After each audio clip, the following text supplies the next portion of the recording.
Hello everyone, this is Zach with MTG Poke Hero. Today we are looking at our blue cards as of 9/11/17. These are all the cards that didn't make it into one of my videos, but I thought there was no better card to start off with than Opt. Opt was one of the reprints that the Professor got a spoiler, so it's pretty cool and everything like that. I'm excited about it. So Opt is for a blue, scry 1, look at the top card of your library. You can either put it at the top or you can put it at the bottom of your library, then draw a card. A lot of people were excited about this card for Modern. A lot of people noticed that it's easy to anticipate because of Captain Storm orders. So a lot of people are excited. I'm excited for that. It's almost like Wizards told us, you need to put this in Storm. So we're going to go ahead and do that for sure. Standard, maybe it'd be okay, but I'm really more looking forward to it in Modern.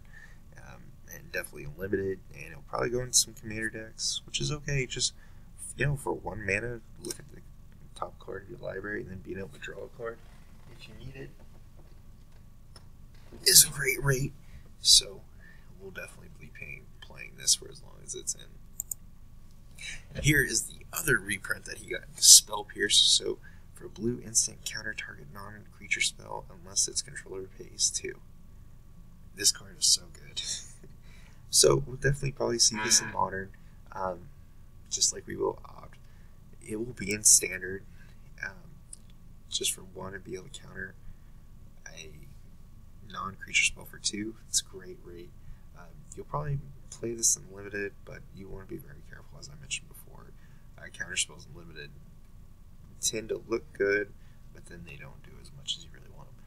And the artwork for it is, oh my gosh, it is so cool. I love how the Merfolk is just coming out with his sword, or I want to call it a Nagata. It's kind of what it looks like. Oh, no, that's lava spill. It's a sword. Or a staff. Looks more like a sword. Alright, we will debate it later. You can put sword or staff down at the bottom and let me know what you think it is. All in all, it's a great card, and we will see it. It'll see play its whole entire life while it is in there, in rotation. Our next one is Favorable Winds. So for 1 in a blue, creatures control with flying get +1/+1. So I've heard a lot of people talking about like a blue-white Flyers deck in Limited. And so this card is definitely looking pretty good for that spot. We've got some pretty decent Flyers in blue. We've got a really kind of big dinosaur Flyer in white. And I think this will slot really well in there. So definitely play in Limited. Usually we don't see cards like this in Standard unless you're playing blue-white Heroic for something like a similar effect. But all in all, it's a pretty decent card and Limited for sure. The next one is Chart a Course. So for 1 in a blue, draw 2 cards, then discard a card unless you attacked with a creature this turn. This card has Raid. They could have just put Raid, but it's a creature mechanic, so it's okay. For the Pirates deck, it could be really cheap. 2 drop to be able to draw 2 cards, because usually your Pirates are going to come in. It goes really well with the Raid mechanic. But all in all, probably unlimited. Sorcery speed, though, is kind of where it gets hurt a little bit. We've got some pretty decent draw spells, especially with Opt-in for an instant now. So you can at least get like 2 looks, basically. But all in all, it's a decent card. We'll probably see it in Limited, and maybe in Standard. We see all sorts of kinds of draw spells that are around the same rate in Standard right now. So, like Tormenting Voice and Cathartic Reunion.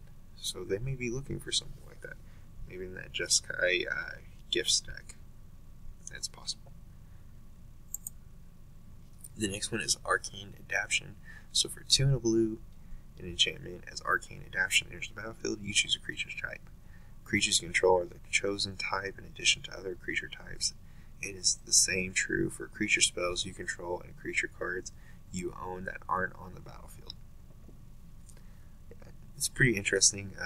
I think, with Metallic Mimic is going to be pretty big. Being able to play something like this on turn 3, it turns everything into the creature type you want, so they get that +1/+1 counter. You can change. I think it'll definitely in EDH for sure. That's where it feels like it fits the most at home right now is EDH. Maybe in Limited if you come up with some,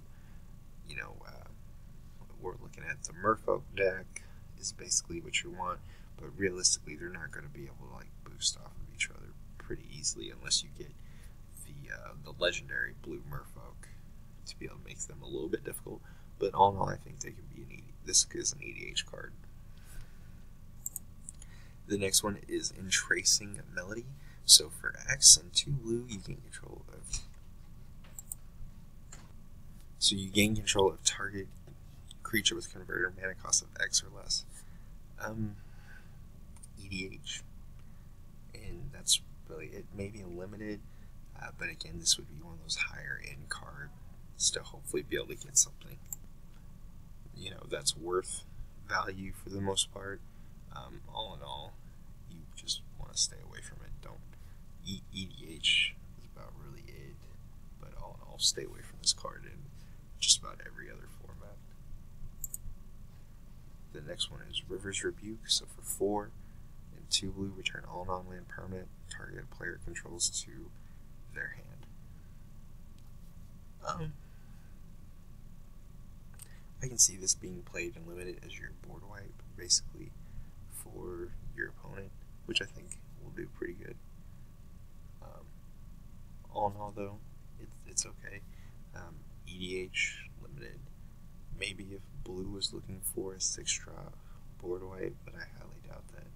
But what's really cool is that actually it does take up planeswalkers and everything like that. I can see this maybe making sideboards now that I think about it in standard. All in all, though, pretty decent, and we'll just have to see if it goes anywhere from here.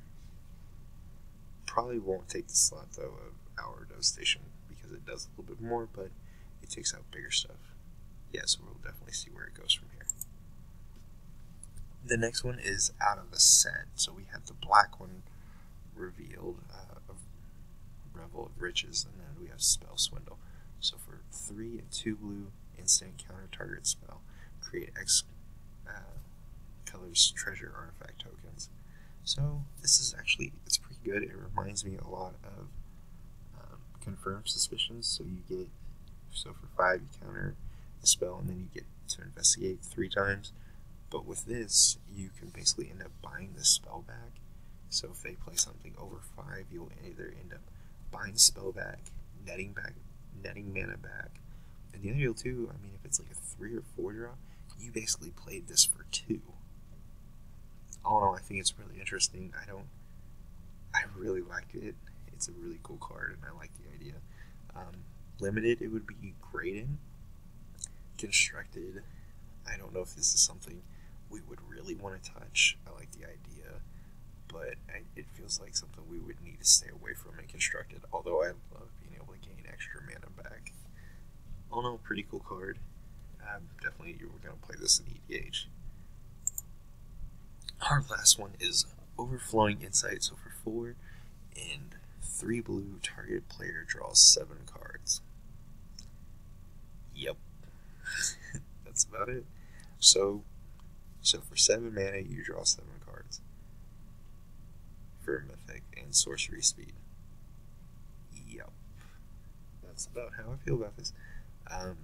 EDH, my only issue is this thing will never see standard play, because right now we have Commit to Memory, which everybody can reset their hands and draw 7 cards.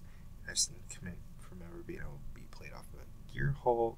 I've seen it played off of a As Foretold. But all in all, I mean, we've got better cards. This just goes in EDH. Stay away from it in Limited. Stay away from it in Standard. If you want to draw 7 cards and do something nutty, play Commit instead. But all in all, it's really cool artwork.